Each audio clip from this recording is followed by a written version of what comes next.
You're now listening to Sound Talent Media. Check out more shows at soundtalentmedia.com.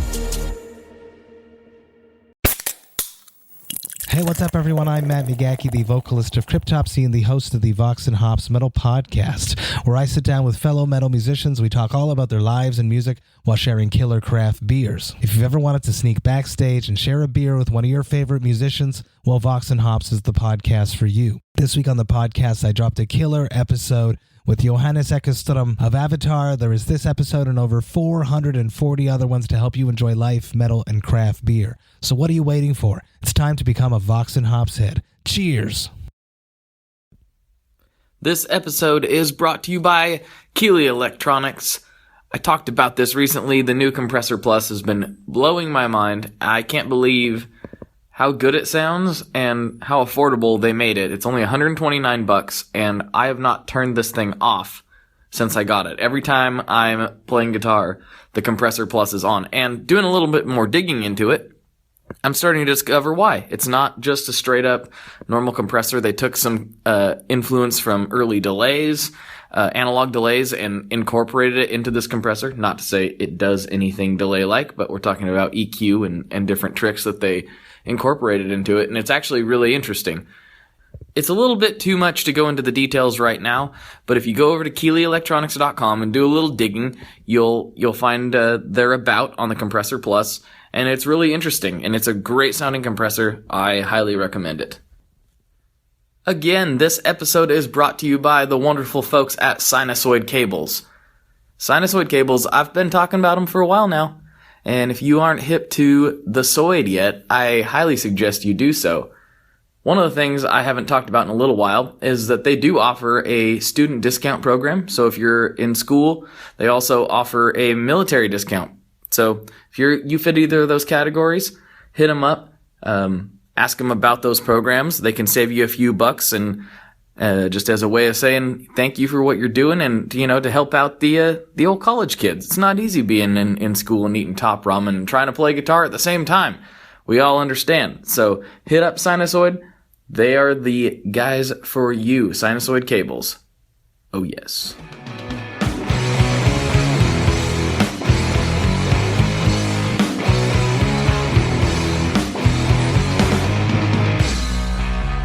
Hello, everyone. Welcome to today's episode of the ToneMob.com podcast. I'm your host, Blake Weiland, and with me today, I have fellow guitar podcaster extraordinaire, Cole Duke, from the Gear Slum podcast. How's it going, man? Good. How are you doing, Blake? Pretty good. As a podcaster, I know you understand this. We have to pretend like we didn't just talk for 5 minutes or more before Exactly. we actually hit recording. Like, oh yeah, I just walked in the room. It's kind of like those commercials where the guy's like playing the piano. He's like, oh, hey, didn't see you there. Didn't see you there. How have you been? But how have you been? Good. I'm finally, I've been in the country for a week, and I've been at home for a week, so that's kind of nice. That's rare for me. So yeah. You've been in nice. Africa and all kinds of stuff, right? Yeah, I've been in Africa. I've had 3 separate trips to Africa this year so far, and 2 to France and 1 to the Philippines. So yeah, I've kind of been all over the place. That's crazy. Yeah. Because everyone cares. My sister's in France right now. She just got there yesterday. Oh, nice. Yeah. She's been she's doing a tour of Europe with her husband, and I'm kind of jealous. I kind of want to do that. Oh man, again. That sounds awesome. Because everyone cares about that. That's what they tuned in for. They wanted an update on where my sister is. On your sister's whereabouts. So if you see some blonde lady in Paris walking around with a big tall guy, there's a good chance that it's her. Oh man. So let's start this off for I know we have a lot of crossover listeners who are already familiar with you, but some may not be. Yeah, and I wanted to bring that up. I feel like this is kind of just like a cheap way on your part of just trying to boost your listener numbers by getting me on this podcast because our podcast is so popular and has such a wide reach, Well, I'm not gonna lie. That's why I get guests on in general. I could just fire up the mic and just start rambling, but I'm just simply trying to expand my empire with every guest. That's the only reason they're even on. I have a feeling that the bump that you get from me being a guest will be significantly less than any of your other guests. So, you'd be surprised. I apologize for that ahead of time. You'd be surprised. Actually, I can tell you this much for sure is the most tried and true way to get more downloads on your podcast is to have another podcaster on your podcast. It's true. It totally is. It's true. It's like I look at like my one with Matt Knight, and it's like, whoa, that's a good one. Yeah. Well, and to be fair, Guitar Nerds have like an insane number of listeners. They do. They do. They got a good group of downloaders, I should say. And they're one of my. They're a great. I mean, they're friends, which helps. And then they had this retail tie at first for the first few years. So, I mean, you know, they have a very broad appeal for sure, but they're also very entertaining, you know. So, yeah, that's a good podcast.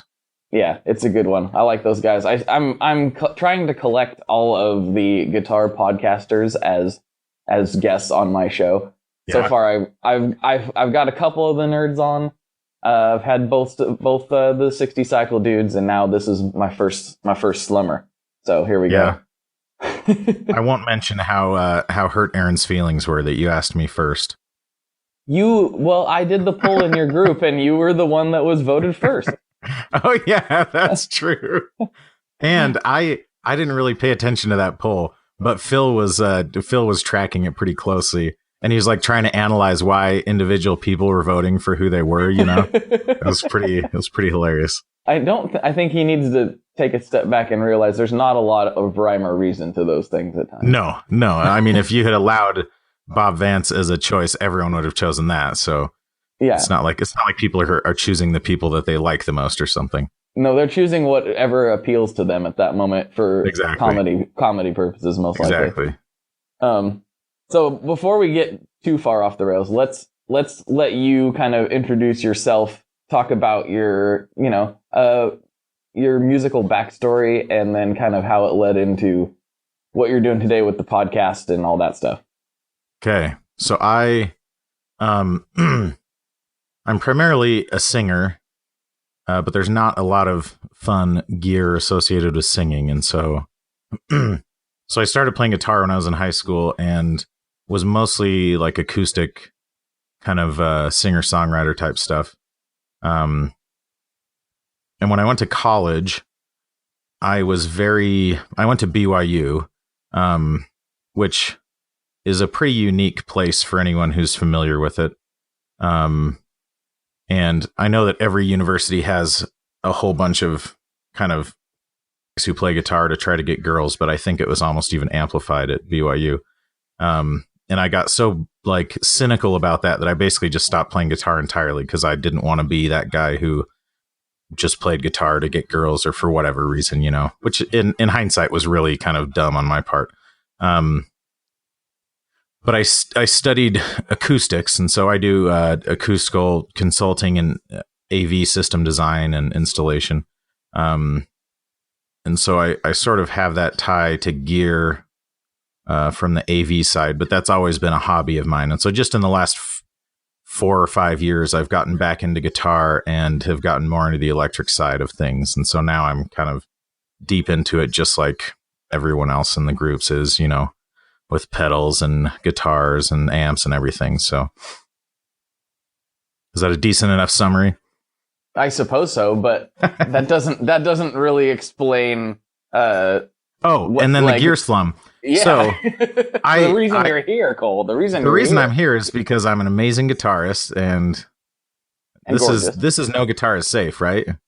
Yeah, it's a podcast. Right. Yeah. The reason I'm here is because I shred like no one's business. You're going to play these amazing tracks that I've recorded with all these well-known bands. So I've been a podcast. I did study abroad in Italy in 2005. And it was kind of interesting. I was dating my wife at the time, and we actually got engaged. Like, she came at the end, and we got engaged in Italy, which was awesome.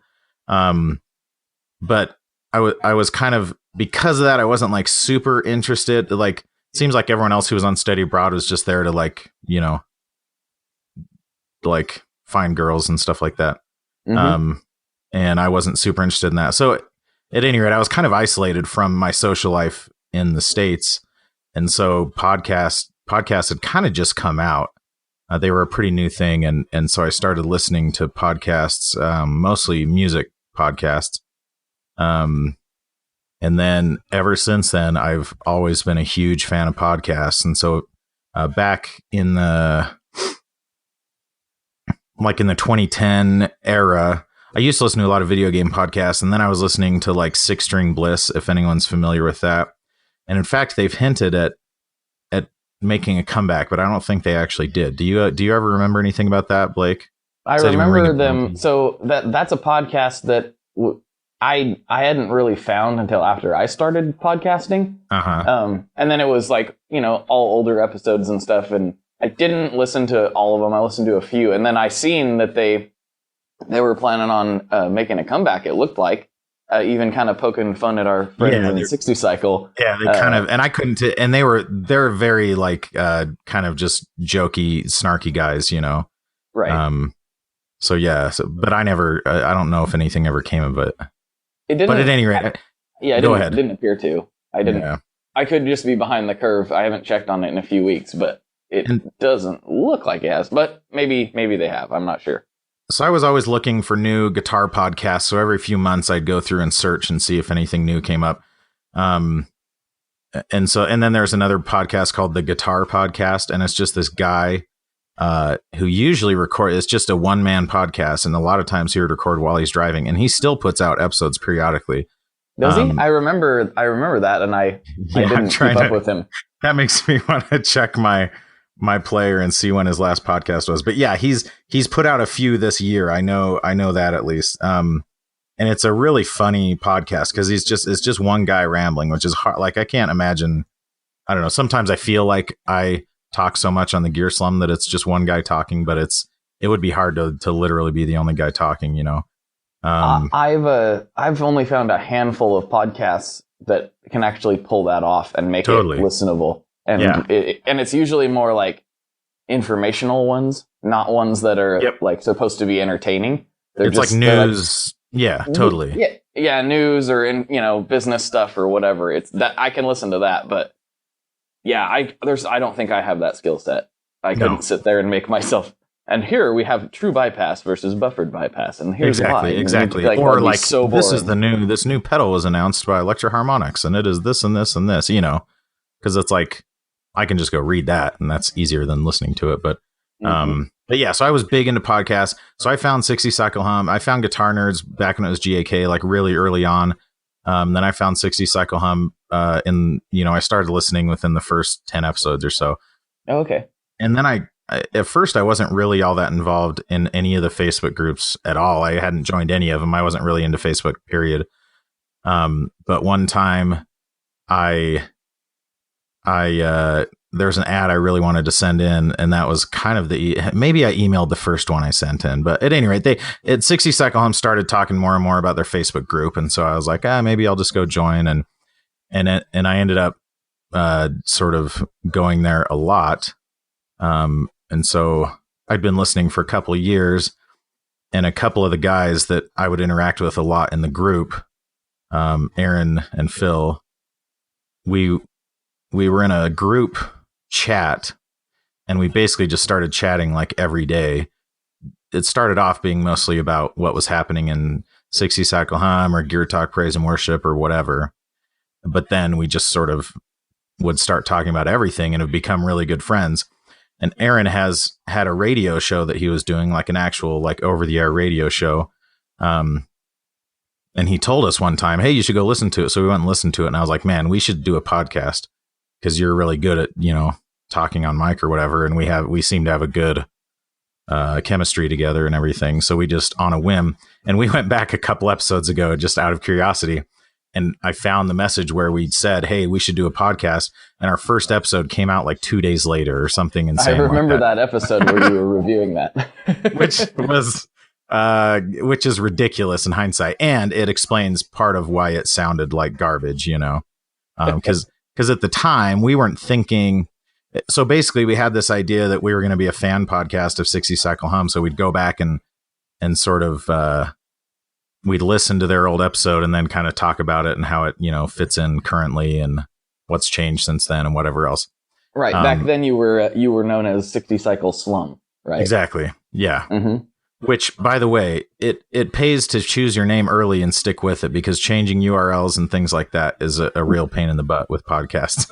I remember when you guys switched and I was like, good call. Like you did it, like you didn't do it. Like you're at episode, whatever, 50 something. And like, imagine if you would have changed. Yep. I'm actually have a similar problem because, I should have not called it the tonemob.com podcast when I put it into iTunes and everything, because now people have a hard time finding it unless they search all one word.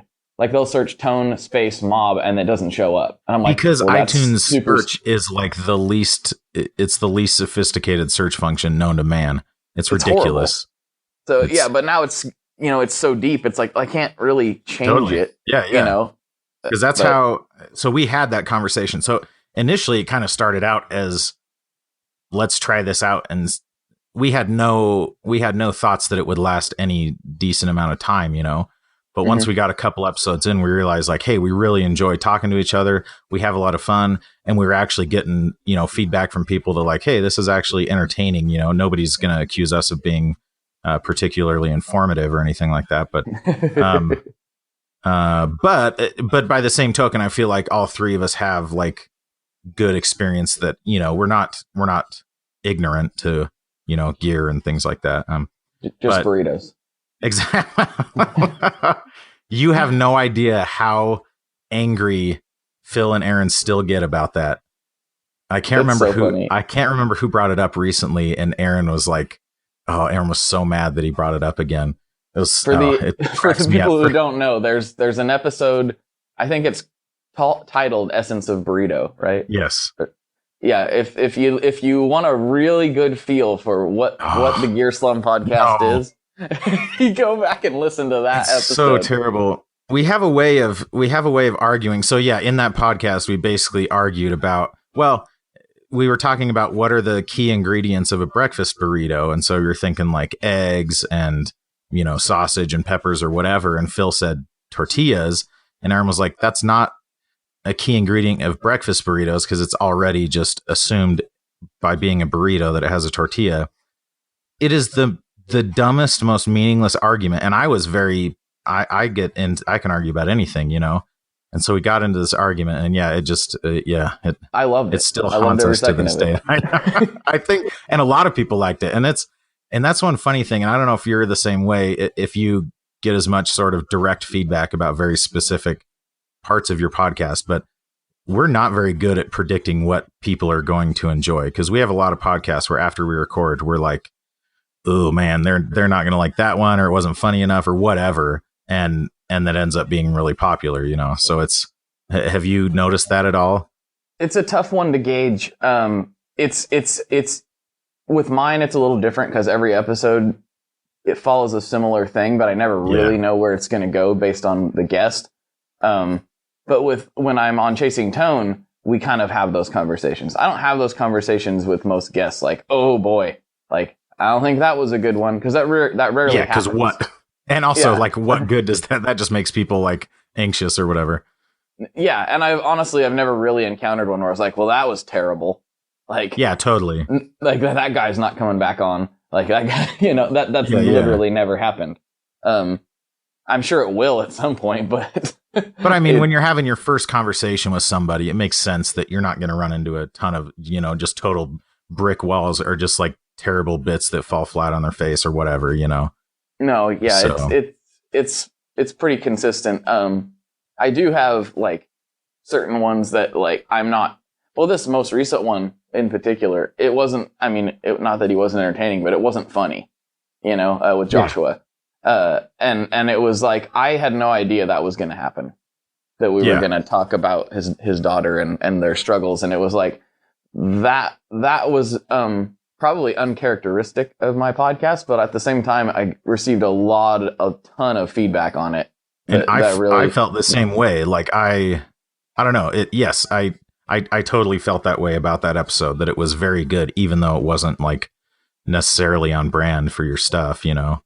No. And it was kind of a new angle for me to try to deal with more serious subject matter. Totally. And it kind of exposed, I guess, to me, it exposed a weakness in myself from an interviewing standpoint, because it's like, it's hard to pivot. You know, I'm used to being like, hey, woohoo, we're laughing about pizza. Yeah. And pedals, you know, and then it was like, whoa, all right, let's get all serious about this, because this is serious, you know, and it was a little bit challenging for me. Hopefully it wasn't too bad, but it was hard for me to process. No, I really enjoyed the episode, but yeah, I can imagine in the heat of the moment that it would have been very nerve wracking for you, you know. It's go ahead. I was going to say, we struggle with some of the same things, and especially in the moment of recording, because we'll dig pretty deep. You know, we had this one episode where we talked a lot about sexism in the music industry and things like that, and all three of us are very opinionated about that topic, and feel strongly about it. And so, you know, our podcast tends to be three guys kind of joking around and making jokes that aren't necessarily appropriate for this podcast. Not totally inappropriate, but I will have the listeners know that Blake warned me ahead of time that, hey, we keep it a little tighter around these parts, you know, than you guys on the slum. But you know, we delve into some pretty serious topics sometimes, and in the back of my mind, and Phil and Aaron are the same way, where it's like, oh man, is this gonna like just totally turn everyone off? But then, you know, people like to listen to comedy podcasts, but they also feel strongly about stuff too, and so it's, you know, as long as you're being honest and sincere about it, I think there's nothing wrong with it, you know? Totally. I mean, and it was also the way you guys spun it in the episode too, though. It was in the title. It was like three white guys solve, you know, whatever. It was like we kind of still kind of humorous.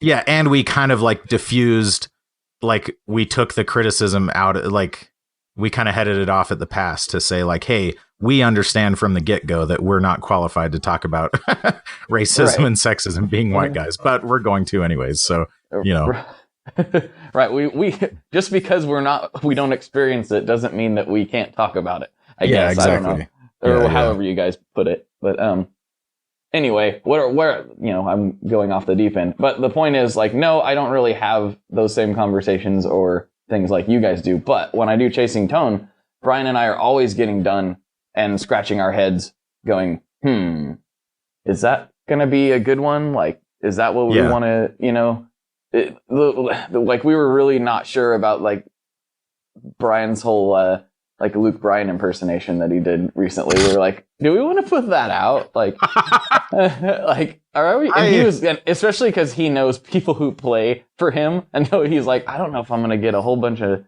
nonsense or whatever. Yeah. You know, I don't know. It was, I laughed. It was a tiny bit, you know, cringeworthy, I guess. But no, it was good. And I think we get we probably get more direct feedback than a lot of podcasts do in their groups, because like the Tone Mob group, and you'll even post about it sometimes that like, hey, you guys know this is a podcast, right? And the group is kind of just like a general, it's about gear, and the podcast is a part of it, where the Gear Slum, you know, like every Thursday when a new episode comes out, like the group is dominated by people just like posting quotes that they laughed at, or, you know, like we get very specific feedback about things that people liked and didn't like, I think maybe more than some of the bigger podcasts. Well, if you look at kind of the Gear Slum audience in particular, it's made up of people who came directly from, you know, podcast specific groups that were hardcore into podcasts. And it was branched off of it was started as a sort of fan podcast. So it's like, totally. You're going to get the most like podcast specific people or listeners imaginable. Like, whereas, the other ones are kind of just more like just guitar fans. They're guitar fans who happen to listen to podcasts. And I would be willing to bet money that everyone in the Gear Slum group is a podcast fan who happens to be a guitar player. Totally. No, exactly. And I think part of that is just over time that starts to go, that trends downwards, you know, like we get the podcast people first, and then over time, you know, people show up from their suggested groups. And I always feel a little bit bad when someone joins the Gear Slum and then they'll post just like some generic post that you would post in any other like Gear Talk or something like that. Like, hey, here's my pedal board.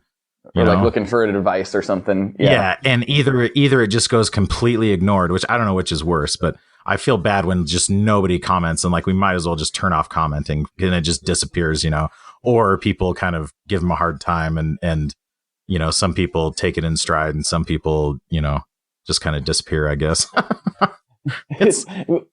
It can be an intimidating group at first, for sure.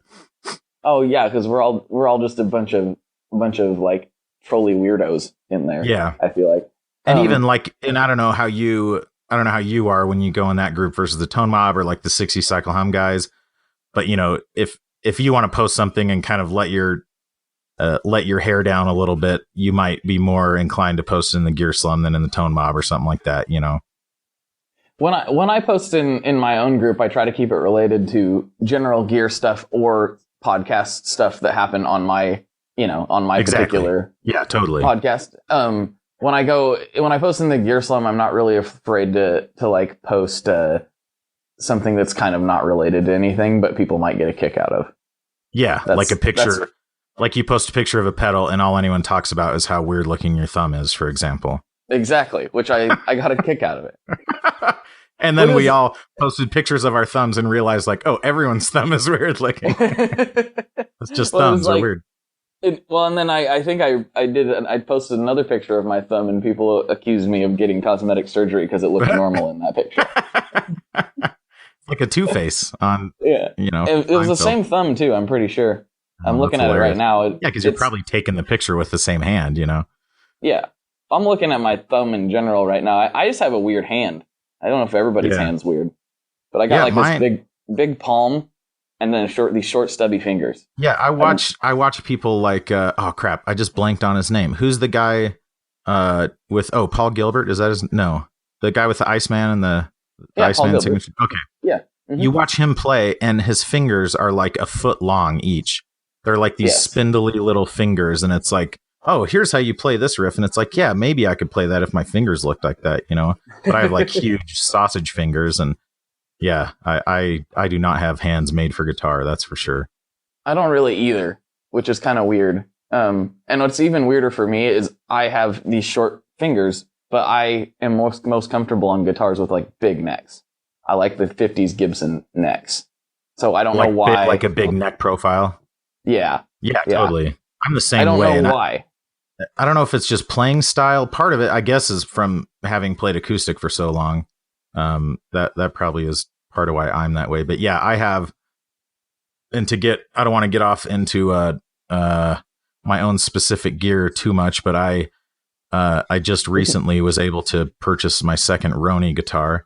It still hasn't arrived yet, but I have a Roni Little Stinker, and it's kind of ruined me on all other guitars because honestly, the neck is just perfect for me, and it's a pretty deep neck, and it also doesn't taper.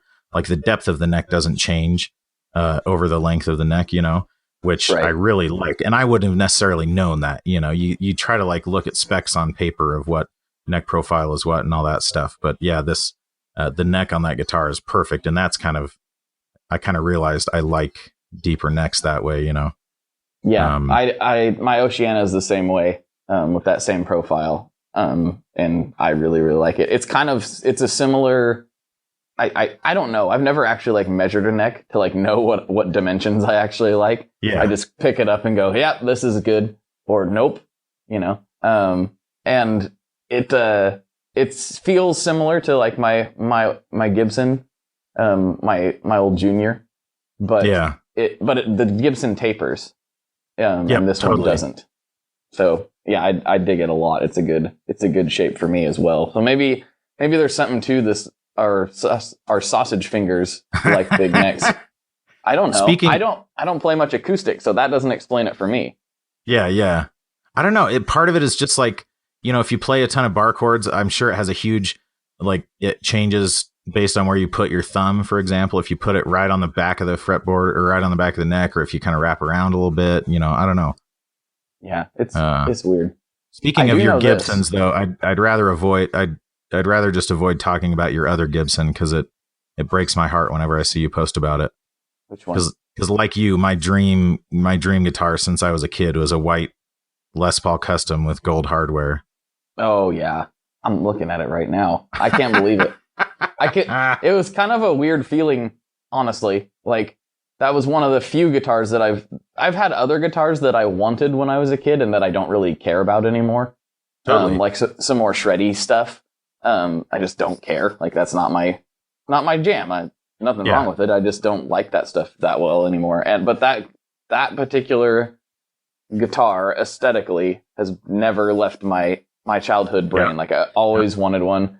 A lot of it was from watching like some of the metal guys I was watching back in the day, and like metalcore bands. Well, all the punk bands too. They were all playing Les Paul Customs. It seemed like, or a lot of them had Les Paul Juniors, I guess. But yeah. And so it was just stuck in my head as like the guitar, and I'd played a bunch of them. They'd come into Old Town or whatever, and I'd play a couple of them here and there, and a lot of them were dogs. I was just like, and that's the part that I'm like so happy for you about, because I'll play guitars that on paper are my dream guitar, and then you play it and it sucks. So the fact that you found this guitar that meets both ends of it is really cool, and I think is rare, there's a lot of old guitars are really nice, and a lot of them are total garbage, Yeah, exactly. Yeah, this one's at 81. And it was funny because I stopped by Old Town because Hank, who's been on the show before, he's the manager of the store there. He just wanted to talk about like business stuff. And so I just stopped by real quick and I was showing him a few things, and I was like, hey, that's a really nice looking custom you got there. And it had been there for a while. I seen them post it like a couple weeks prior, and it honestly almost sold to a Japanese dealer. Oh, geez. And they ended up not buying it. And I was kind of restraining myself from going down and playing it. I was like, I don't need this right now. I'm trying to be somewhat responsible as and of you weren't lately. necessarily ready to like drop the cash on it that day if you loved it, type of thing. Exactly. I was like, if I end up loving it, then I'm not. Then I have the money, but it should officially go to somewhere else. You got to make some things happen, and it's a decision you have to make. Yeah. And so I didn't go down there the day they posted it, although I think Leon and Jess, I always feel weird I don't know if I have to explain these people anymore, but then I feel like if I got a new listener, like they're not going to know who Leon and Jess are. They're your buddies. Leon, they're my homies. Anyway, they were kind of like, you got to go play that thing. I was like, no, I can't. And so I went down there to help Hank with something else, and the guitar was still there. Hank was like, yeah, that dealer ended up not picking it up. And I was going, all right, well, let me just pick it up for a second. I picked it up and gave it a strum, and I was like, uh-oh. Like, it unplugged. I was like, uh-oh, I think this is a good one. And I, like, ran my hand, and it has that big fat 50s neck I like. Yeah. And I was like, uh-oh, I think I might be in trouble. And I didn't plug it in. I was like, no, I think I already know what this is going to sound like, so I'm not going to plug it in. And I won't be able to resist. And I got home and told my wife about it, and she's like, oh yeah, that's cool, whatever, another guitar. Yeah. And then it's amazing because the guitar stayed there for like a little while. Like, I don't remember if it was like a week or two, but finally my wife looked at me one evening. She's like, will you shut up about that guitar and just go get it? I was like, okay, that's the push I needed. Totally. Yeah. She's never said that about any piece of gear ever. She was just like, will you shut up about that guitar and go. And that's the way you want it. That's the way you want it to happen. Cause the other option is you bought it the first day you played it. And then after a week it had kind of worn off. And then it's like, oh man, now I'm stuck with this guitar, well, fortunately, the magic or whatever's in that thing has continued to stay with it. Lasted. Yeah. I've had it for months now, and it's my most played guitar since I bought it. So I guess that says something. And I've been staring at it this entire time we've been talking about it. So I guess that either says I'm a super weirdo or it's really something special. So, and that's how I am with the little stinker too. It's kind of crazy because so I have a Midtown Custom, which, it's a hollow body.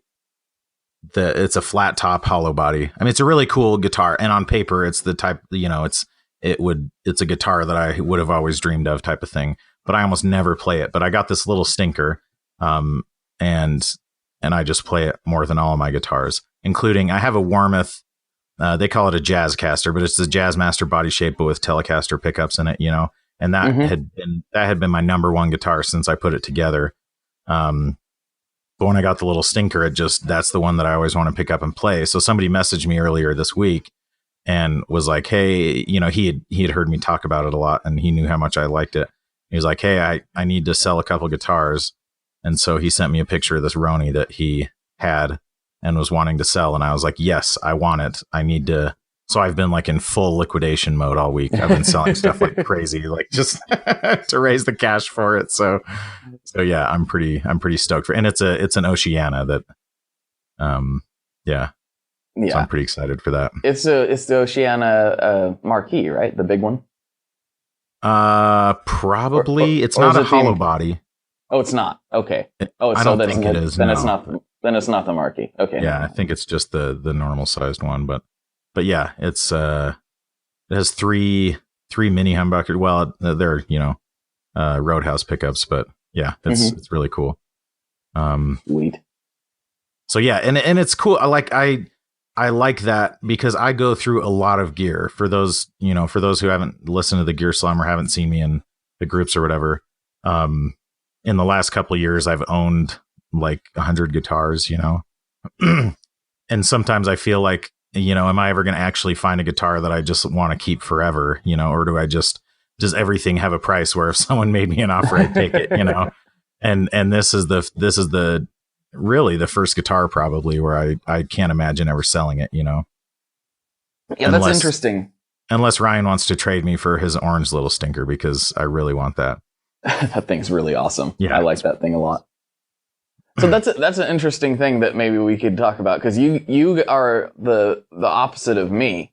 Whereas like yes, everything has a price. To me, but it's I never put it up for sale, and I just can't imagine like people to get me to sell one of my guitars. I'm either going to have to be like needing money, which is fine. Like, yeah, totally. Like that you gotta pay the bills. You got to pay the bills, and that's totally I would sell all of my guitars if I needed to. But like if I don't need to, and it's like just to acquire another one, my mindset has always been like, well, unless it's like something that's going to go away and I'm never going to see it again, I'll just save the money until I can afford it, totally. or work a payment thing with the builder or whatever the situation may be. But like a couple of mine in particular, I have kind of I get emotionally attached to them, and I don't know. I don't think you do at all, and I'm wondering like what the difference. Well, it's because I have no emotions because I'm a heartless, But no, I have my first nice acoustic guitar that I bought in high school. It's a Yamaha Compass series. It's like these special edition ones. I don't know if you remember the Compass series, but I don't. They were around the Yamaha. They were kind of, there was a million different versions of it, but they were around forever. And they were kind of Yamaha's main acoustic guitar other than just their generic Dreadnought, But at any rate, it's this ridiculous guitar. They made one for each point of the compass, and this is the west one. So it has like pearl and turquoise inlays on the fretboard. And then it has like bull horns around the sound hole. I mean, it's like, it's like what you would picture a Japanese company would come up for as a Western guitar, like the most stereotypical. And so, yeah, but I have an emotional attachment to that one. But yeah, it's like you were saying before, part of my motivation, like, when a Roni comes up, since he's not making them anymore, which hopefully he will again sooner than later. But, those aren't going to come up again for the foreseeable future, I guess. But for example, I just got a Les Paul Jr. a couple weeks ago. and I actually really like it. But I listed it for sale when this Roni came up because it's like, yeah, if I just, there's Les Paul Juniors out there. I can just go buy another one if I really want one down the road, Yeah, and they're available. That's kind of how I feel about all my gear. There's certain gear that I keep, like my main amp is a Deluxe Reverb reissue. And that I would never sell it just because that's my main amp that I use. If a brand new one, and mine is like a 2005 or something like that. So like if a brand new one came up for a cheap price, I would buy it and sell this one, for example, like just do a straight swap or whatever. But I'll probably always own a Deluxe Reverb just because it's my favorite amp, and I've never, but it's not really an emotional attachment to that specific amp, I guess. So I don't know why I don't have that. I think a lot of people don't have that. I just think it's a weird thing that I have.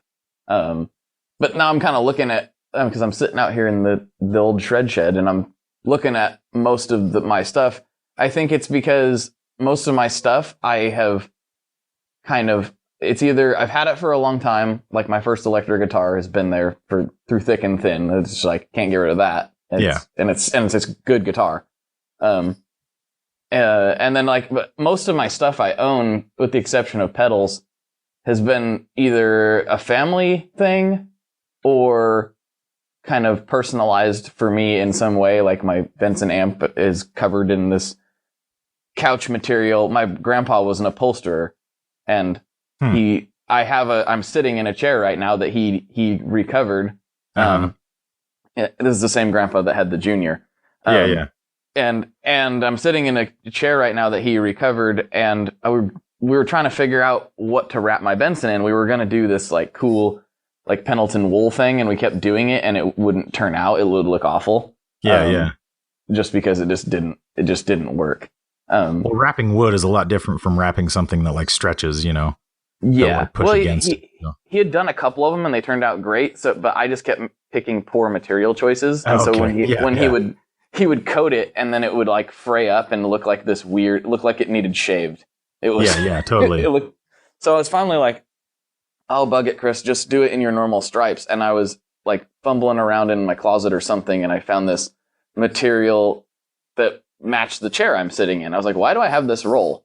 Why do I have this?" And then it was like, "Oh, probably because I have that chair, and I don't know why I have it." And then it dawned on me, it's like, that would look rad on that amp. And so like I've got this weird like kind of 80s looking couch material on my amp, and it's like, well, that's my special thing, Everything, almost everything I have, not across the board, has some sort of like story to it, to where it's like, that's going to be really hard to get rid of. The only one I'm looking at right now that doesn't really have any, that I wouldn't be heartbroken if I had to sell it, would be my Rickenbacker. And that's because I always wanted one, but not like super bad. And then there was a local store having a fire sale because they were shutting down, and they were blowing them out like ridiculously cheap.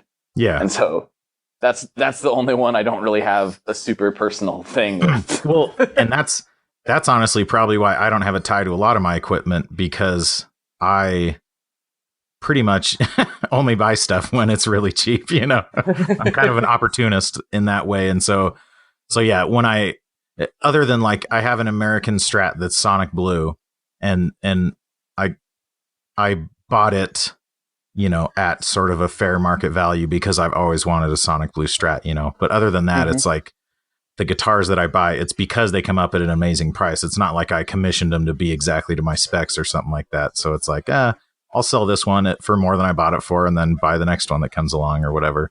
Right. Which is I think we've cracked the code. That makes a lot more sense. And I think more people do, or at least in the groups that we have, I think a lot of people operate in more your mindset than mine.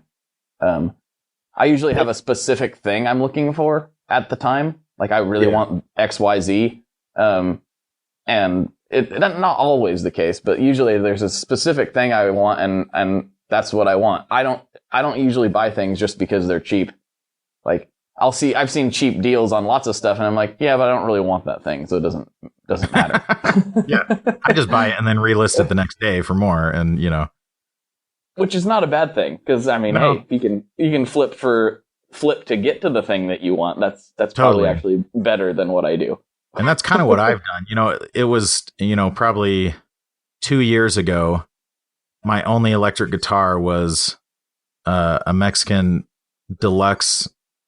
I don't know if you've seen those. They have gold hardware and they come in weird colors, but the Mexican deluxe Strat and a Mustang 3 amp. And, I've done enough flipping to where now I have 6 American guitars and a bunch of amps and a bunch of pedals and stuff like that. And it's I've kind of funded it all through just flipping. I've kind of gotten, mostly because I travel so much now for work, and I usually don't drive to work when I am in town. And so I'm not able to just get up and go when a deal comes up, but I haven't been doing nearly as much flipping in the last 6 months. Yeah. That makes sense. And yeah, I sometimes wonder, I'm like, am I going to get to a point where because I already have said, I'm not going to build another structure to hold gear. That's just stupid. It's kind of stupid in the first place that I built one to begin with, honestly. Yeah. Yes, it is. But it's awesome at the same time. Well, it allows me to play really loud at midnight. So it's not totally stupid. Yeah. Which actually works out really well, because that's my son usually goes to sleep. He goes to sleep around 10:30. And my wife puts him to sleep, and I'm like, all right, I sneak out for an hour to go jam. Yeah. And I could never do that otherwise. It would wake everyone up no matter how quiet I tried to play. So it worked out good in that regard. But the point is I'm not going to build another one. Yeah. That's just that speaks to probably a mental disorder or something. So at some point, what hole in your life are you trying to fill with all this? You get into the psychology questions and everything. Yeah. So the point is, at some point, I'm probably going to have a big sell off. I just don't know what that point is, or what it will look like when I do that. My dad's honestly, you got too many pedals. I'm like, no, it's impossible. This Roni coming up has kind of pushed me into that a little bit, because I already was able to sell enough stuff to raise the money for it. But I still have my junior and my Midtown Custom, and I still have both of those listed. And if I get, my full asking price, I'll sell them. Cause I kind of just came to the realization that I bought this guitar. I bought the Midtown Custom. It had a broken neck, and I bought it online, which was a huge gamble. The person hadn't tried to repair it, so it was just broken when I got it, and I was able to repair it, and it was a really easy deal. The wood matched back together really well because the guy hadn't messed with it too much.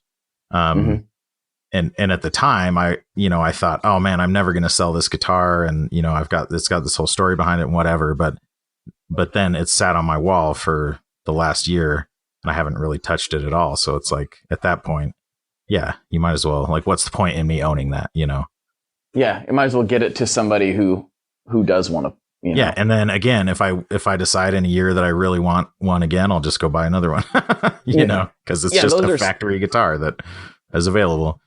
Yeah, those are available. I can get that. I've been, since I do get to play almost, not every day, but almost every day, I've been playing my custom the most, but I do pretty much rotate through everything pretty consistently. Yeah. Part of it is because I'll get some stuff in to try out, and it's well, how does it sound with my telly? How does it sound with, this guitar and that guitar? It actually is come in handy from a kind of, for the business side of it.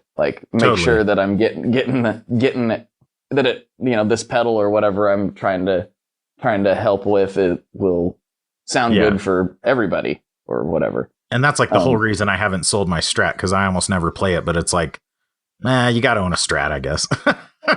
And that's funny. That's a guitar that I've never cared about. Yeah. I don't own a Strat, and I don't really, I probably will at some point.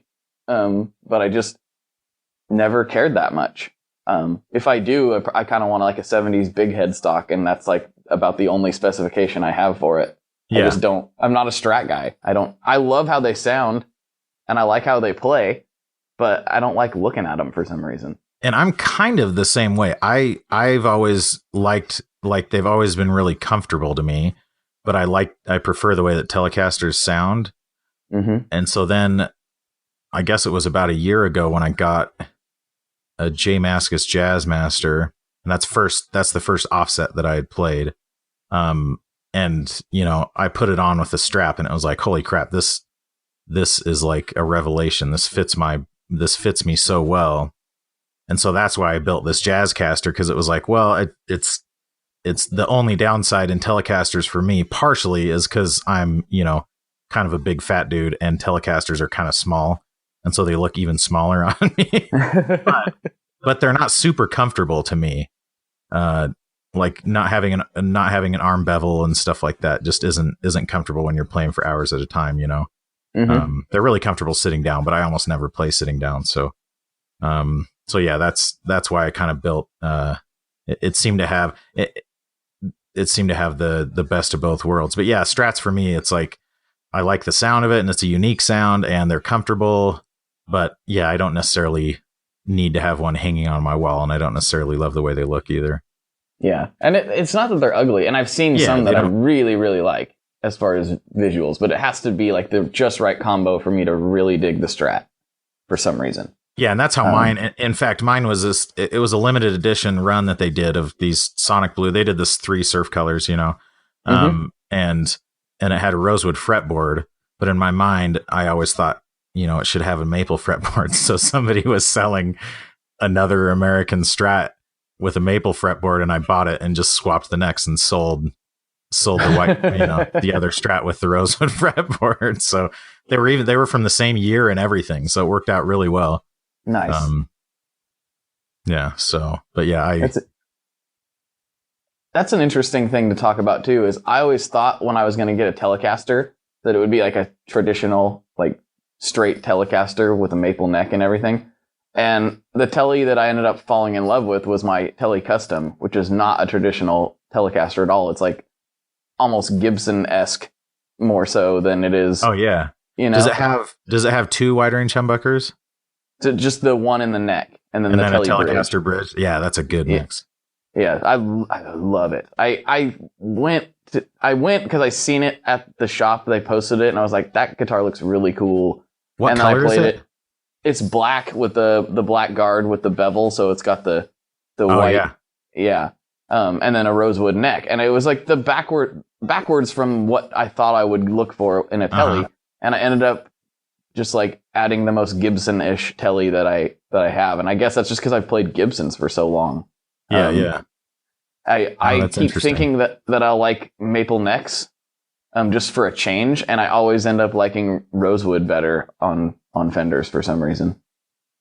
Really? I don't know why. Yeah, I prefer maple, mostly for the feel. I think because I probably press the strings way too hard, and so I, feel the fretboard more than I should probably. But yeah, I like the nice smooth, feel.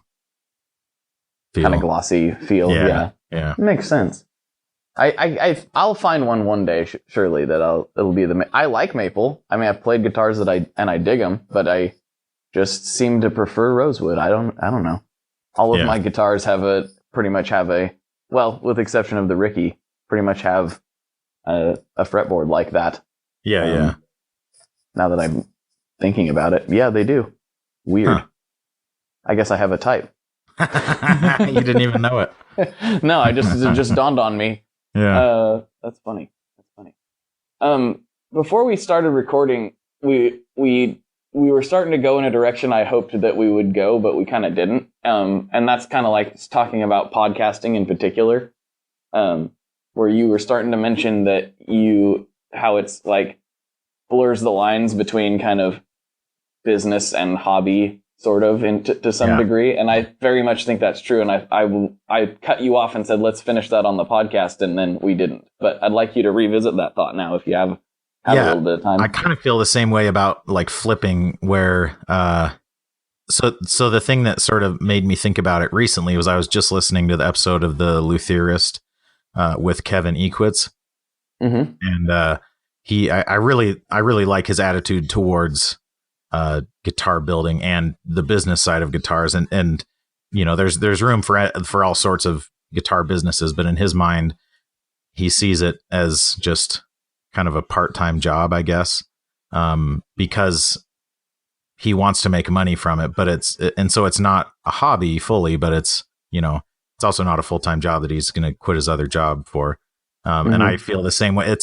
And that's like the hard line that you have to try to draw with podcasting, because it takes a lot of time, not just the time you're recording, but then you got to, editing and everything else. It takes multiple hours a week. And like for the Gear Slum, we have like our street crew, which lets people. It's basically just a way for people to donate to us. Let's be honest. The incentives aren't exactly all that tangible, I guess. But got a sweet patch. I'm just looking for a new jacket to put it on. Exactly. No, the patches did actually turn out pretty sweet, but it's kind of a way to justify it for us, because we really enjoyed doing the podcast. But at a certain point, when you're sinking so much time into it, there has to be some. And there are some podcasts.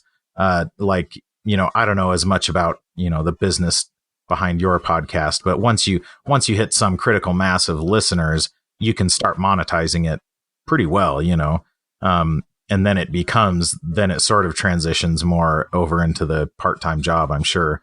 But yeah, it's a hard, I guess the hard thing is you have to sort of reevaluate that every so often, because say you've been podcasting for a year and you don't have nearly as many listeners as you wanted to, or something like that, then you might reevaluate, like, well, is this really worth it to keep going and stuff like that? So I don't know what are your thoughts on it?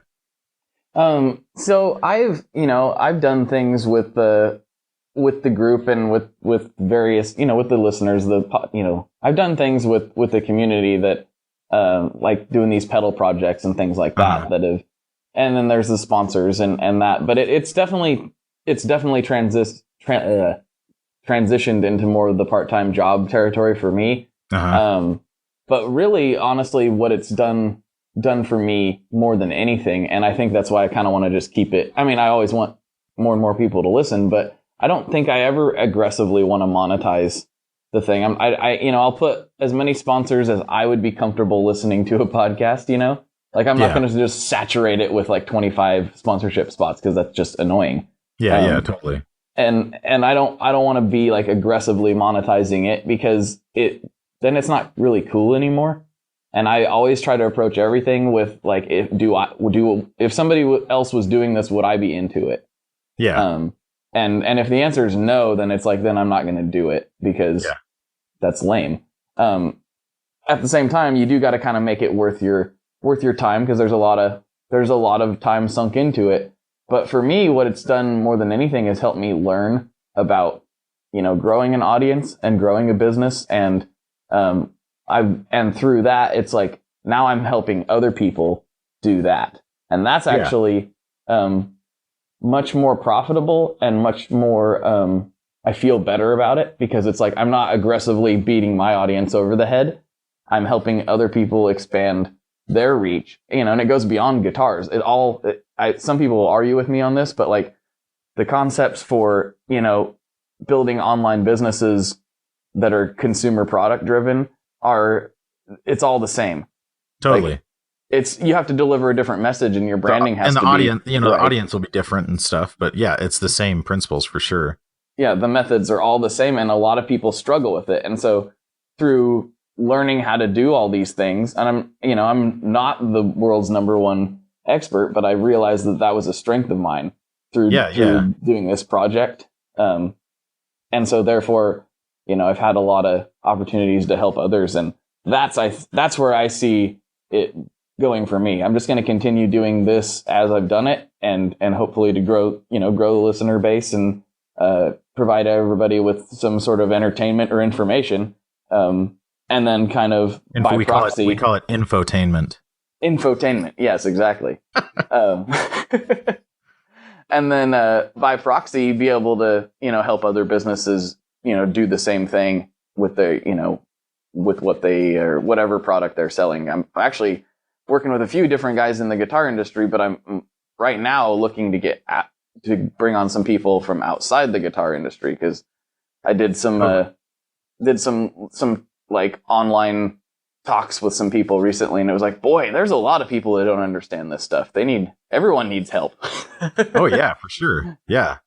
No, I think, and I'm the same way, where it's like, I don't know, if like you gain a lot of valuable experience. I mean, I have these, like Phil and Aaron especially are like going to be my lifelong friends now, which that's also, not to get all mushy or whatever, but that's also a cool byproduct of doing this. But you learn a lot of things, and assuming it only takes X number of hours a week, you might have just been doing something useless with that time anyways. You hit the nail on the head. It's not like every waking moment you're making money as it is. Like you have a job, and then you might just be watching YouTube videos instead of doing a podcast. So it's like, it's not like there's necessarily this driving need to monetize it, but yeah, you kind of constantly have to weigh it, I guess. Well, you hit the nail right dead on the head, because like the whole like, I don't know what you want to say, turning point for me was like, I'm spending a lot of time goofing off on the internet looking at guitar stuff. I wonder if I can build something instead. Totally. Like that was the whole like big thing a couple years ago. It's like, I wonder if like I can both geek out on guitar gear and provide people with something cool, instead of just going on the gear page and looking at everyone complain. Yeah, exactly. And I mean, that's us too. Like me and Aaron and Phil all talk every day on Messenger, and like that's what we'd be doing anyways. And we'd be going on Facebook and, posting very informative and useful things, and then also sometimes trolling. Rarely though. What? I'm trying to remember. Oh, it was the 4-cable method, that whole thing that happened in your group, right? No tone having hacks up in here. Yeah, dude. Yeah. So for those listeners at home, I was the original no tone having hack. Yes, that was really interesting. I can't remember the guy's name now, but whatever. It was like Spartacus. It was interesting. Constantine. Yeah, I thought he was Keanu Reeves or something. I don't know. Yeah. It was the weird thing. A lot of people didn't catch it, because like we kind of like nipped it in the bud before it got too out of hand. Yeah. But I feel what happened? I will take everything to its natural conclusion in the Gear Slum, but I feel bad doing that in other groups, And I purposely try to keep and it's usually not that difficult. Because I think everyone kind of just knows, everyone that's in that group kind of has a feel for how it is. Like it's usually pretty positive and just focused on the subject matter at hand. Yeah. And, I don't mind people like horsing around a little bit, but it's, that's just not what the group is about, Exactly. And I think everyone pretty much has a feel for what it is about. And so when we get somebody like that, it's very awkward. So basically this guy was essentially saying that the 4-cable method for hooking up your rig was the only method that professional guitarists use, which is obviously not true. So it came up because we were talking about the MS3, which is that new Boss switcher, and it only has 3 loops in it. And so he was asking if it supports 4-cable method, and it's like, well, it does, but you have to use one of the loops for it. And then he made the comment that, I wish manufacturers would realize that 99% of working musicians use the 4-cable method. And that was the whole thing that I love arguing with people when they don't, like, they're not even arguing the same thing as me, because then it turned into him saying like, why do you think the 4-cable method sucks? And it's like, I have nothing against it. I just am telling you that it's not 99% of people that use it. Like, how many people do you see that play freaking Fender amps that don't even have an effects loop on them, Like, exactly. I have amps that have effects loops. I rarely use that method. I've done it before, and it's great. Yeah. I have nothing against it at all. It's just not what 99% of people do. Yeah. That's just not true. But so Cole was poking fun at him, and I was fine with that. Like, I was fine with the debate taking place, but then this guy was just getting belligerent. Yeah, then he started like the personal attacks, which don't bother me, because the way that people attack you on the internet isn't like, isn't actually hurtful. It's just them, No, it's just them being idiots. Yeah, exactly. And so I was kind of watching it go, and I was like, all right, guys, bring it in. Like I posted something like, all right, guys, that's enough. Yeah. Like take a breather or whatever. Yeah. You guys are getting, mostly Mr. Constantine was getting pretty heated. And I was like, listen, this is a silly thing to argue over. Like, this is dumb. Yeah. And it's kind of making me mad because I'm tired of seeing people be stupid. Yeah. And then he posted a thing like, screw all you guys. You're all a bunch of no tone having hacks. I'm out. Yeah. And it was, he said a few more choice things specifically directed at me. But yes, yeah, it was a very like he basically took it to the next level after you told everyone to kind of chill out, Right, exactly. And so I just deleted it and booted him, and I'm sure he's doing fine, and he still is thinking that he's right, and that's totally okay. Yeah. But it was just a really funny thing to you guys, because you guys don't use 4-cable method, you're all no tone having hacks in here. Yeah, you just play in your mom's basement or whatever. Right. What he probably doesn't even realize is that I know for a fact that there are some very high level musicians in there just lurking.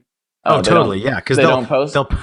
But they'll post every once in a while. It's like, holy crap, that guy's in here. Yeah. Don't you have that thought sometimes when some of those guys post? You're like, there's one guy in particular. I won't call him out because everyone will probably start trying to hit him up for secrets. Yeah. But no friend requests. Yeah, no friend request for it. But he's in there and he lurks around. I haven't really interacted with him directly, but there's an extremely high level musician in there that people would probably nerd out on if they knew. Yeah, totally. Oh man, that's so funny. And they don't go by their real names, obviously. But oh yeah, for sure. It's like, oh yeah, we got no tone having hacks up in this group. That's yeah. What about this guy? Or some of the company owners in there, half of the top boutique pedal guys are hanging out in there joking around sometimes. So it's totally, yeah. And it's the same way when I'll post something like Rick Matthews is a guy who I've interacted with more lately, but I have a Harbinger and it's one of my favorite pedals. And one of the first times I posted about it, he replied and I was like, holy crap. Wait a second. That worlds are colliding here or whatever. Mm-hmm. Yeah, exactly. Rick's a great dude and he makes great stuff. I think everybody needs to let's give Rick a quick plug right now since you like the Harbinger so much and I like the Whaler so much. Everyone thinks of Matthews and they think of the reverbs, which are fantastic. But man, Rick makes great dirt. He makes awesome dirt. The Whaler is one of my favorite fuzzes. It sounds amazing. And the Harbinger is awesome. Does the Whaler have parametric EQ? No, it doesn't. Okay, so that's the main selling point for me. And so basically what that means for those who don't know is it lets you.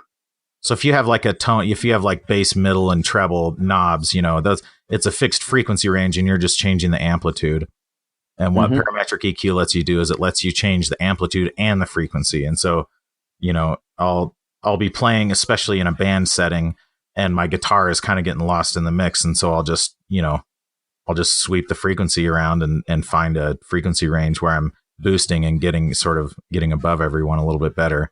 And it's super useful for that. In fact, I keep meaning I've planned out this video that I'm going to do about explaining the difference between parametric and graphic EQ and kind of using the Harbinger to demonstrate it, but I just haven't gotten around to doing it yet. But yeah, it's an amazing pedal.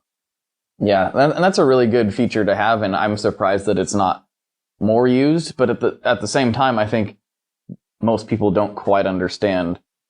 A lot of people do. I'm not saying everyone's an idiot. I mean, there's a lot of people don't really understand the power of it and what it can do. Yeah, it's also a little bit. It's not quite as intuitive. Totally, and that's why I wanted to do that video because it is it's not that complicated. It's just not intuitive. You just have to learn what it is, But it's not like it's hard to learn how it works. So yeah, But if people learned and figured it out, they would. I think it would be a lot more popular than it is. Just parametric EQ in general. Yeah, totally. You said something about finding your spot in the band, and I've noticed this about myself since I'm playing by myself most of the time.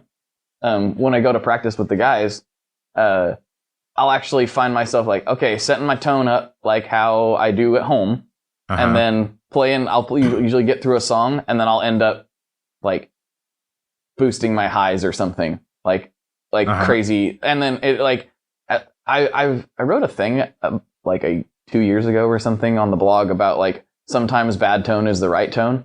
And totally. Well, and Wampler, they've talked about that a lot too. You know, even in the old days of chasing tone, they talked about that a lot. I playing in a band mix is very different than playing in your bedroom. You know, especially the more instruments you get involved. So we have 3 guitar players at this point who all like walls of fuzz. Yeah. So we have to like be conscious of where we're sitting, or one of us is not going to be heard. Yeah, so, yeah. If you listen, it does take some getting used to, and honestly, that's one of the reasons I like the deluxe reverb so much, because I have an AC-15 as well that I like, but it seems like it sounds different every time I turn it on. And with the deluxe reverb, I leave everything at noon or at midnight. I mean, and it only has master volume. It doesn't have a gain knob or anything, and so I just turn the volume to where I need it, leave all the EQ at midnight, and go from there. And so I'll end up dialing in my tone as I go sometimes with the band, but then it's consistent from session to session, I guess, which is important. Where with I don't know if that's specific to Vox amps, and I don't know if you've ever experienced that with other amps, but sometimes I turn it on and it sounds amazing, and sometimes I turn it on and I can't dial in a decent tone to save my life. I've felt that way about Vox style amps in general, like traditional Vox style amps, not necessarily all not Vox like a amps. Night Train or something. Yeah. No, the Night Train, by the way, I love that thing. The thing is a great amp. I hear a lot of people who own that amp love it. It's hard to beat for the money. It really is, especially Jess swapped some lower gain tubes into the preamp section of his, and it's like, this thing sounds great. Well, partially because Jess just sounds good when he plays. There's that too. But like that amp sounds fantastic, and it's hard to beat for the money. It really is. That's cool. So if people want to try out the Night Train, it's good. This episode brought to you by Vox. Try out the Night Train. I wish. I gotta get that. Gotta get them as a sponsor. That would be cool. Yeah. Yeah. I just noticed what time it was. We've been talking for a while, and it didn't feel like very long at all. No. I have that effect on people. Probably not. You do. I'm just been so charmed. I couldn't. The Dukeness has lured me in with his sultry voice. Exactly. I got a couple of questions for you. Well, we can go. We haven't had a little bit of a longer episode in a while. If you got time, I have a couple things I wanted to hit on specifically. Yeah, I've got a few more minutes. Okay. One thing being is, sometimes I feel, for those who haven't seen it, occasionally the Gear Slum community will go around posting things and saying #death to tone. And I can't help but feel like I'm being personally attacked every time I see that. Yeah, and I'll even I think I've even been known to refer to your podcast as the Sounds Mob once in a while. Mm-hmm. Yeah. I've seen that. Yeah, that kind of came from Aaron. It was Aaron and I kind of at the same time. He's the one who came up with the term "death to tone," but we would just get very annoyed at how people would use the term tone as just like this catch-all for I don't know. It's just a generic term, and it was just overused in our mind, and so that's why we kind of go on these little crusades that are meaningless, but they mean something to us, I guess. But yeah, and so if you see, we'll always refer to sounds, and for example, the half horse, the sort of EQ knob on that is labeled as the sounds knob, and that's kind of a reference to our whole death to tone movement, It is. I still feel personally attacked, though. Yes. And you are. You're our competition, let's be honest, Oh, yes, we got fierce competition. People only have a limited podcast budget that they can spend on their podcast, and so they can't blow their whole podcast budget. That's exactly. They're expensive. They're expensive to download these things. Oh man, all the bits and the bytes. It's crazy. So spendy to get those podcasts in your ear. Exactly. So there's that. Then the other thing was, what was it? Uh-oh. There was something serious. Not serious, but sort of serious. As serious as we get on here. Yeah. Well, I forgot. I guess it wasn't that important. But I would be remiss if I didn't ask you the classic question, since I don't believe I have asked you this in any of our online correspondence. Oh, I remembered my other question. Since you're one of the few unfortunate souls that has met me in person. I've had a couple comments here and there over the years that say Blake does not look how he sounds, and I don't know if that means I sound stupid and I don't look dumb, or if I look stupid and I sound okay. What's your take on that? I think you sound dumb, but then you look dumb in a different way, kind of thing. Okay, so it's kind of both. Good. All right. That's cool. It's a different kind of dumb. You hear that about a lot of podcasters. And I think, honestly, until people see someone, they just assume that, like, oh, unless he has a really deep voice, and then you assume they're tall. Otherwise, it's like, oh, they're just average height, average weight, average everything, you know. And then they see you roll in with your enormous biceps. And it's like, oh yeah, I wouldn't have pictured him like that, you know. You have me confused for Roger Williams again. Oh man, that dude. Yeah. Those are some bicep goals right there. Yes, 100%. That's funny. So yeah. No, well, in that retrospect, I was one of the people who had Ryan and Steve flip flopped. I had them pictured almost perfectly, but when I actually seen them in person, I'm like, wait a second. You're Steve and you're Ryan. We're talking the 60 cycle. Oh, yeah, totally, yeah. I had them completely flip-flopped, and now they're not. I got them stuck in my brain real good with who's who, but at first I had them completely backwards with who sounded like what, which is kind of weird.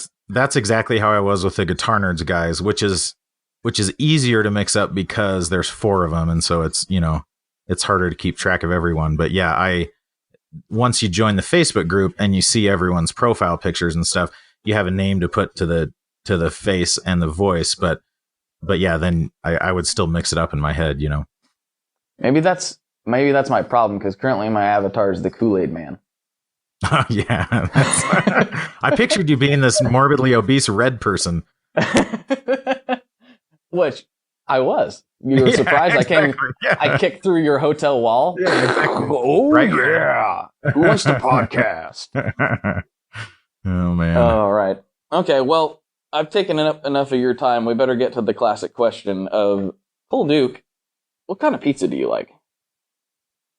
Honestly, I just like, and I mentioned, you know, that I did study abroad in Italy, and a lot of people like to be like, oh, well, I only like it when, you know, it's official, you know, classic Italian style. But I just like pepperoni pizza in pretty much any form that it comes in. Including, they just opened a Little Caesars less than a mile from my house, and it has a drive-through. And I'll eat Little Caesars all the time with no problems. I recognize that it's not the best pizza, but you know what? I don't even care. It's $5. I mean, yeah, and it's hot and it's ready. It's not hot or ready. It's hot and ready, people. Yeah. You can have your pizza and eat it too, literally. So I know it's boring, but yeah, pepperoni is just still my favorite. Costco pizza is really good. Costco pizza's pretty solid, not gonna lie. I think I've talked about this before, but one of my favorite tricks that I've ever pulled is when we were recording our album, actually, we had a Traeger smoker and we put a Totino's pizza on it. But we kind of classed it up a little bit. There's this local place here that makes a pizza sausage. With all this like delicious, like pizza toppings all rolled into a sausage this special marinara sauce and stuff. And I split one of those open and sprinkled it all over the top of the Totino's pizza. Sprinkled? You mean like squeezed it out? Well, it was fairly coarse. Was it? Okay. Yeah, okay. It was fairly coarse. So it was definitely a sprinkle. Or as far as how we dispersed it. Yeah. And I tell you, my wife thinks I'm crazy because we usually like try to get pretty good pizza. It was delicious. Like it was super good. And she won't try it. I'm like, come on, let's get it to Tino's and put the sausage on it. She's like, no, that's disgusting. Like, You're missing out. I love frozen pizza, and that's one of the biggest sacrifices. Not to delve into, our children's medical problems, but my sons both have this genetic disorder that causes kidney stones, and they have to sort of limit their sodium intake. Oh man, and nothing has more sodium than frozen pizzas. It is insane, and so because of that, since they were diagnosed, since we found out they had it, my son had a kidney stone when he was 10 months old, which was insane. Yeah. I haven't had a DiGiorno's since then, and it breaks my heart. Those are the things we sacrifice for our kids. It's true. Well, on the flip side, it's probably good for your heart. Yeah, that's true. But I mean, it's not like I'm just not eating anything. I choose another unhealthy thing to eat instead. Like Little Caesars. It's not like I'm like, yeah, I was going to eat a DiGiorno, but now I'm going to eat a salad for dinner or whatever. Right. Well, we got to hit up that drive-through. We'll just fly on through. All right, man. Well, thanks for sticking around for this long. I know I probably could have went all day. I'm just in here chilling, talking. This is a blast. Thanks for coming on. I'm sorry to Aaron and Phil that I did Cole first, but it's your group. You guys, we voted on it, and you were the top rated individual. We have no one to blame but the slummers. Exactly. So, did you have anything you wanted to plug before we hop off here? Just check out the Gear Slum podcast, and then Sinusoid. Oh yeah, we were talking about how we handle sponsors earlier, and we don't intentionally try to do this, but we've never had like an official like, oh, this is the part of our podcast that has the ad. It's just like I always try to bring it up in the most inopportune times when we're the most like inappropriate or off the rails. I like it. So no, that's all. It makes people listen to it. Yeah, exactly. You can't just skip. You can't just hit the 30-second skip a couple times and jump back into it. So right. Well, since we're talking about Sinusoid and those wonderful humans over there at Sinusoid Cables, it's kind of funny because they've infiltrated all the guitar podcasts pretty much. I think at this point, except maybe I don't know. I think they've hit them all. Yeah, but what's funny is like Wampler specifically does not want sponsors on Chasing Tone because it's he's Brian Wampler of Wampler Pedals. Why that seems like a little awkward. He doesn't need it. Yeah. No, he's not going to be like in this episode sponsored by Keeley Electronics. Yeah, or like Earthquake. Even though he likes Rob, it would be awkward. Yeah. But what's funny is ever since Sinusoid's been sponsoring this podcast, since I do Chasing Tone fairly regularly, once in a while, Brian will bring it up over there. So they've magically infiltrated Chasing Tone as well. Oh man, that's awesome. So we'll be like, yeah, this is blah, blah, blah. And we're talking about, he's like, also sponsored by Sinusoid Cables. It's like they randomly get plugs over there. Oh man, that's awesome. They deserve it. Yeah, they do. They're great guys. Oh, man. Great, super chill guys, Super chill, like toe down to earth. Yeah. You know what I mean? Totally. All right, Cole. Well, we better kick this thing off. So, all right. Hey, go ahead. Blake, thanks for friendship. Yeah? Thank you for friendship, Cole. Thank you very much for friendship. All right, guys. This is Blake for Cole, and as always, good luck and good tones. One last thing before we totally sign off here. I just want to remind you that if you do any shopping at Stringjoy, that's Stringjoy guitar strings made in Nashville, that will help me out as well. As I've said for years, I'm heavily involved in that company, and I really do think they're making the best products on the market. So if you would like to try custom strings, go to tonemob.com/stringjoy and check them out today. I seriously love what the team down there is doing. I help them out with all kinds of things, and by you supporting them, you are also supporting me as well. And hey, you need some strings, so why not get some custom strings just for your guitar and playing style? Again, the link for that is tonemob.com/stringjoy, and that will take you right to their website, and you can do all your shopping through there, and that will help everyone involved out. So thank you very much. Talk to you next time. We are brought to you by the wonderful folks at Gun Street Wiring Shop. Yes, Gun Street Wiring Shop. I've talked about them before. I used to say based out of Bend, Oregon, but guess what? Sean moved to my neck of the woods. Sean's in Portland.